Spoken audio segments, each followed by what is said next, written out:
कहानी यूपी के पहले सीएम की, जीवन भर सताती रही एक चोट।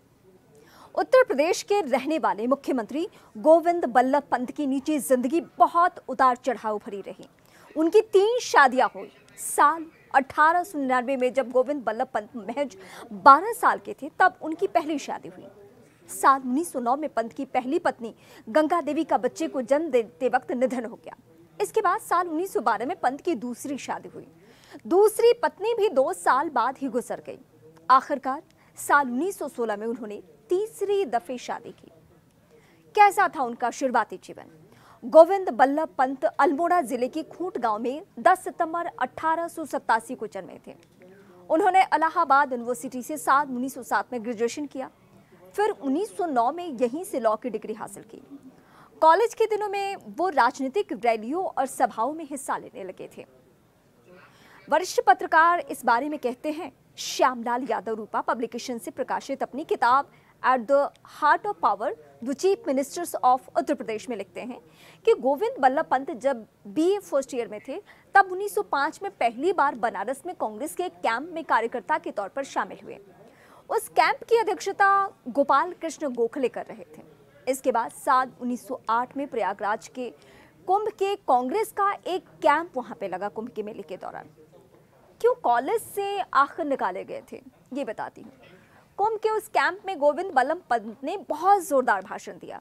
उनका भाषण इलाहाबाद यूनिवर्सिटी प्रशासन को नागवार गुजरा। पंत को कॉलेज से निकाल दिया गया और उनकी परीक्षा में शामिल होने पर पाबंदी भी लगा दी गई कि वो परीक्षा में नहीं शामिल होंगे। बाद में उनके कुछ शिक्षकों और पंडित मदन मोहन मालवीय के हस्तक्षेप से उन्हें परीक्षा देने की इजाजत मिल गई थी। क्रांतिकारियों का मुकदमा भी लड़ा था उन्होंने। लॉ की पढ़ाई पूरी करने के बाद गोविंद बल्लभ पंत अल्मोड़ा लौट आए और साल 1910 में अल्मोड़ा में वकालत शुरू की। कुछ दिनों बाद रानीखेत आ गए और फिर काशीपुर। यही साल 1914 में उन्होंने प्रेम सभा नाम की एक संस्था शुरू की। पंत देखते ही देखते देश के नामी वकीलों में शुमार हो गए। उन्होंने काकोरी कांड में क्रांतिकारियों का मुकदमा लड़ा। साल 1927 में कांग्रेस ने उन्हें आगरा और अवध के संयुक्त प्रांत का अध्यक्ष भी नियुक्त किया। वो चोट जो जीवन भर उन्हें परेशान करती रही। साल 1928 में जब साइमन कमीशन आया तो उसके खिलाफ देश भर में प्रदर्शन शुरू हो गए। ये कमीशन 30 नवंबर 1928 को लखनऊ पहुंचा। इसके विरोध में कांग्रेस ने बड़ी सभा बुलाई। जवाहरलाल नेहरू खुद इसकी अगुवाई कर रहे थे। उनके साथ गोविंद बल्लभ पंत भी मौजूद थे। श्यामलाल यादव लिखते हैं कि प्रदर्शनकारियों पर लाठीचार्ज हो गया। इस लाठीचार्ज में नेहरू को चोटें आई, लेकिन सबसे ज्यादा चोटिल गोविंद बल्लभ पंत हुए। वो 6 फीट के लंबे कद के थे और आसानी से नजर आ जाते थे, इसीलिए पुलिस वालों ने उन्हें निशाना बनाया। उनकी पीठ पर एक लाठी इतनी जोर से पड़ी कि उनका दर्द आजीवन उनके साथ रहा। जमींदारी प्रथा खत्म की गोविंद बल्लभ पंत ने। साल 1952 में उत्तर प्रदेश के पहले मुख्यमंत्री नियुक्त हुए और 1952-53 में जब उन्होंने अंतरिम बजट पेश किया तो एक ऐसा ऐलान किया जिसमें उनके खिलाफ मोर्चा खुल गया। पंत ने जमींदारी प्रथा खत्म करने का ऐलान कर दिया। ये फैसला किसानों के नजरिए से तो क्रांतिकारी था ही था, लेकिन जमींदार वर्ग इसका तीखा विरोध कर रहे थे। हालांकि वो पीछे नहीं हटे।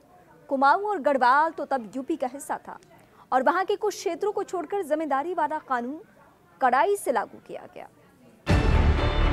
न्यूज़ 18 इंडिया चौपाल, एक ऐसा मंच जहां जब जब बात निकलेगी तो सिर्फ दूर तक नहीं बल्कि दुनिया के कोने कोने में जाएगी, क्योंकि इस बार बात होगी भारत के वैश्विक महाशक्ति बनने के लक्ष्य पर। सरकार, समाज, सेलिब्रिटी और स्पोर्ट्स स्टार्स के साथ न्यूज़ 18 इंडिया चौपाल देखिए सिर्फ न्यूज़ 18 इंडिया पर।